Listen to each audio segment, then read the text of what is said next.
Prairie Grove, Kansas, 1885. The courthouse was packed tighter than Sunday service. Every bench was full, and men stood along the back wall with their hats in their hands. Word had gotten around that Tom Calder, a man who'd lived in this county for 20 years, a man half the room had borrowed a plow or $1 from at some point, was about to lose everything he'd built to a railroad lawyer's paperwork. Tom sat at the defendant's table with his hands folded in front of him. Dark hair fell loose over a face that had gone still, the way a man's face goes still when he's already made peace with losing. The judge was on his feet, mid-sentence, about to rule. His gavel already rested under his hand. Then the courthouse doors opened, and a young woman walked in fast. A worn leather folio was pressed to her chest. Dust from the road still clung to the hem of her pale blue dress. "Dad," she said, loud enough for the whole room to turn. "I'm here." Tom looked up, and for the first time in the whole proceeding, something other than resignation moved across his face. 15 long years earlier, she hadn't had a father at all. She had come off the Orphan train in the fall of 1870, 7 years old.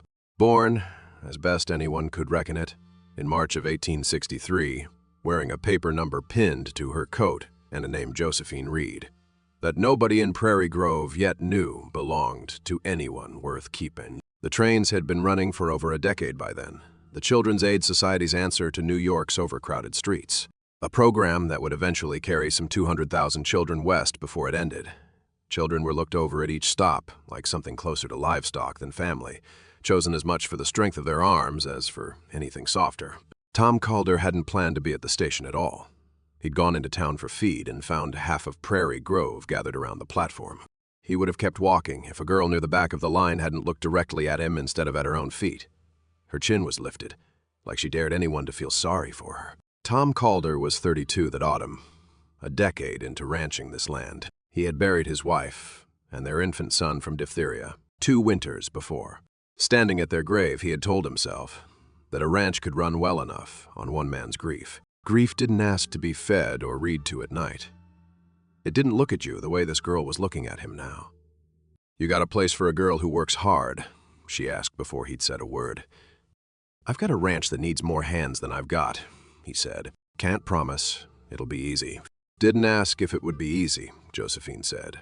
He signed the paper an hour later in a station master's office that smelled of coal smoke and drove her home in a wagon, filled mostly with silence. Both of them aware, in their own separate ways, that they had just agreed to try being a family with a stranger. She sat with her hands folded in her lap the whole ride, watching the flat Kansas country roll past, and didn't ask a single question about where she was going or what would be expected of her there. It struck Tom even then as its own kind of quiet bravery. The first months weren't peaceful so much as watchful. Josephine didn't cry. She didn't ask about the family she'd lost. She worked harder than any 7-year-old had business working. Chores were finished before Tom woke. Water was hauled without being asked. It came to a head one evening when he found her scrubbing a pot that was already clean. "You don't have to earn your supper here," he said. "That's what the last people said too," Josephine said, not looking up. Something sharp came into her voice that hadn't been there before. The first real crack in the careful composure she'd been keeping since the platform. They said it right up until they didn't mean it anymore. Tom didn't argue with her. He sat down across the table instead and stayed there, saying nothing until she finally set the pot down herself. "I'm not sending you back," he said. "Not for burning supper, not for breaking something, not for mouthing off at me on a bad day. Nothing you do is going to change that." She didn't believe him. Not that night, and not for a good while after. There was a stretch that winter where she tested it on purpose, in the careful way children test things they desperately need to be true, leaving a gate unlatched, answering him short when he asked her something plain, once staying out past dark just to see what he'd do about it. He never once threatened to send her anywhere. He came looking for her that night with a lantern, found her sitting in the hay barn with her knees pulled up, and sat down beside her without a word until she was ready to walk back with him. "You're not going to scare me off that easy," he said finally, once they were back inside, hanging the lantern by the door. "Wasn't trying to scare you off," Josephine said, which they both knew wasn't entirely true. "Then quit testing it," he said, not unkindly. "I already told you where you stand." I'm not going to say it every week just because you need reminding. After that, the testing stopped, though it took most of that winter before she fully let go of the habit of expecting otherwise. He started teaching her things a person doesn't send a child back for knowing anyway. How to ride, how to read brands, how to shoot straight enough to bring down supper. He brought a book home from the schoolhouse shelf every week, whether she'd finished the last one or not, and some evenings he just sat across from her while she read, mending a bridle, without asking anything of her. It took most of that second winter, before she stopped hauling water, before he woke. Not because she'd stopped working hard, but because she'd started trusting there'd be a tomorrow to do it in. The prairie fire came in the dry August of 1873, when Josephine was 10, faster than either of them had ever seen one move. Tom was 2 miles out checking fence when he saw the smoke line building. Wrong colored and wrong fast on the horizon.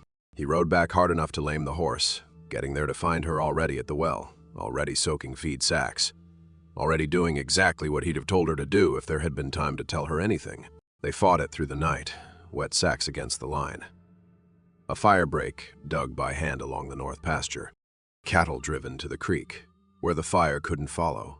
Her hands blistered, and she kept working past it, refusing when Tom told her to rest, matching him step for step through smoke, thick enough to blind them both more than once. At one point, the fire jumped the break entirely, and Tom went back in for a calf too young to outrun the smoke. He came out with his sleeve burned through, and Josephine already there with water before he'd finished coughing. "You could have waited at the house," he said, after both of them were black with soot, the pasture smoking behind them, the herd alive, the house standing. "You didn't wait either," she said. His arms were shaking by the time they got back to the porch, and it wasn't only the smoke. This wasn't an arrangement anymore. Hadn't been for a long time. He carried her the last quarter-mile on his shoulders. Both of them, too, spent to walk it properly, and didn't say so out loud. He didn't need to. Bartholomew Kane came out to the ranch that same autumn, 40 years old and comfortable in the flat. Unhurried authority of a man who'd spent years representing a company bigger than any single rancher's objections. He drove a fine buggy that had no business on the rutted road out to Calderland. "Union Pacific's looking at a spur line through this county," Kane said, not bothering to dismount. "Your quarter section sits square in the surveyed path. I can offer you a fair price now, or wait and find out what the railroad's lawyers consider fair once they've got a court order behind them." "This land's proved up and filed," Tom said. 5 years residency, same as the law requires. Nothing for a court to order. He'd said those exact words to himself more than once since the notice arrived, as if repeating them enough times might make a stranger's paperwork agree with the facts of his own life. "Paperwork has a way of getting complicated," Kane said, mild and unhurried, like a man who'd made that threat sound pleasant many times before. "I'd hate for complications to find their way to a man with a young girl, depending on him." Tom didn't raise his voice, which Josephine, 10 years old and watching from the porch, would remember later as more frightening than shouting would have been. She had learned in 3 years on that ranch that Tom's quietest voice was always the one that meant the most. "Get off my land, Mr. Kane," he said flatly. "And don't threaten my daughter in her own yard." It was the first time he'd said the word daughter out loud to anyone, and it came out steadier than he expected, as though some part of him had been waiting years for the right moment to say it. Kane's buggy was already turning before either of them fully registered it had been said. He didn't know it yet, but the man driving away had just decided this refusal was one he intended to collect on eventually. However long it took. It was going to take 12 years for Bartholomew's patience to run out. Prairie Grove had no idea what was coming. Josephine's teacher, Miss Adeline Cross, pulled Tom aside at the schoolhouse the spring Josephine turned 15. "She's the sharpest student I've had in 8 years, Miss Cross said. Reads faster than I can supply her books. Argues a point like she's already stood in front of a judge. A girl like that could do more than marry a rancher and keep his house." Tom sat with that a long while on the porch that evening. The same porch Kane's buggy had once turned around from. The same one where Daniel Voss, 19 that summer, and the serious young hand Tom had taken on 2 summers back, was mending a section of rail that didn't strictly need mending. Close enough to overhear, without meaning to. "I heard something today," Tom told Josephine over supper. "Miss Cross thinks you could study for something more than this county's got to offer." "This county's got you in it," Josephine said. "That's enough offer for me." "It isn't, though," Tom said. "Not if it's the only reason you're staying." He looked at his own hands. Rancher's hands. Nothing like the kind of person needed for reading law. Your mother, Mary, used to say the worst thing you could do for somebody you loved was keep them small, so you wouldn't have to miss them. Took me a long time to understand that. Took losing her to understand it at all. Josephine didn't answer that night, but she started reading the law books Miss Cross lent her with a different hunger after that. Tom noticed and said nothing, and let her get there in her own time. She left for Topeka in the spring of 1878, 15 years old, younger than most who made that trip alone. But nobody who'd known her since the train platform was much surprised. Few firms in the territory would take on a woman clerk at all, and fewer still would pay her a wage equal to the men doing the same filings beside her. But one senior partner in Topeka had read a letter from Miss Cross and agreed to see what the girl could do on the understanding, unstated but well understood by everyone involved, that she'd have to outwork every clerk in the office, twice over just to be allowed to stay. Tom drove her to the station himself. "You don't have to prove anything by going," he said, in almost the same spot he'd first found her 15 years before. "I'm not going to prove anything to you," Josephine said. "I already know what you think of me." She stayed a moment longer than the goodbye strictly required, then finally let go of his hand. "I'm going because you taught me a fire doesn't wait for you to feel ready before it comes. I figure the same's true of everything else worth doing." Daniel Voss stood by the corral the whole time the train was loading, doing nothing that resembled work. His eyes were fixed on the platform until the last car disappeared around the bend. Tom noticed that too, the way he noticed most things on that ranch and said nothing about it. The same way he'd once said nothing while she found her own way toward books he'd never fully understood. He watched the train until it was a smudge on the horizon, then drove home to a ranch that felt for the first time in 8 years entirely too quiet. Every chore a reminder of a second set of hands that wasn't there. Every book still on her shelf, a small ache he hadn't expected. The papers arrived in the spring of 1885, 7 years later, delivered by a county deputy who looked almost apologetic about it. Congress had handed railroads millions of acres of public land back in the 60s to get the tracks built. Men like Kane, now a senior land agent for the Union Pacific, had gotten used to treating anyone still homesteading near a surveyed line as an inconvenience to be cleared, rather than a neighbor to be respected. Kane's filing disputed the validity of Tom's homestead patent, claiming he'd failed continuous residency during the exact 3 weeks in 1873 when he'd been fighting the prairie fire, alongside half the county. It was a technicality, dressed up as law, built on an altered county residency ledger. Though Tom, reading it alone at his kitchen table, had no way yet to prove that part. He read it 3 times before he fully understood what it meant, and then sat a long while in the quiet kitchen doing arithmetic he didn't want the answer to. 20 years of work, and a stranger's signature on a piece of paper might be enough to erase all of it inside 6 weeks. The hearing was set 6 weeks out. Kane's men staked survey markers along the north pasture the following week. The same pasture a father and a 10-year-old girl had once saved from fire together, now marked to be taken on paper instead. When Tom rode out to pull the stakes himself, 2 of Kane's hired men blocked him with more confidence than the law actually gave them. "I farmed this ground 20 years, Tom said. Reckon the trespassing's on your side of this conversation." He pulled the stakes anyway and rode off before it could turn into anything worse, though both men watched him go with the patience of men who'd been told to expect trouble and weren't in a hurry to avoid it. Word reached Josephine in Topeka 9 days later in a letter from Miss Cross that traveled faster than anything Tom would ever have thought to send. She was 22 by then, 2 years into practicing under a senior partner's sponsorship, sharp enough with land filings that half the firm's junior work already passed through her hands first. She read the letter twice, put down a case 3 days from finished, and spent 4 nights in the firm's records room instead of her own bed, working through every Union Pacific filing she could reach. She found the discrepancy on the 4th night, a difference in handwriting between 2 pages of the Prairie Grove Residency ledger, and a name in the firm's own correspondence she recognized instantly. A former county clerk dismissed for cause in 1874 who'd landed a curiously well-paid position at the Union Pacific Land Office the following year.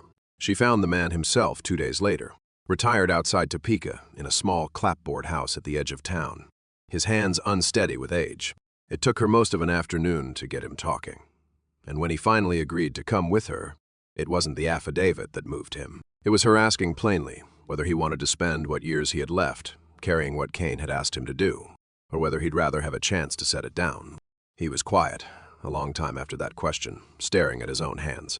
And when he finally answered, his voice shook in a way that had nothing to do with age. "I told myself it was small thing," he said.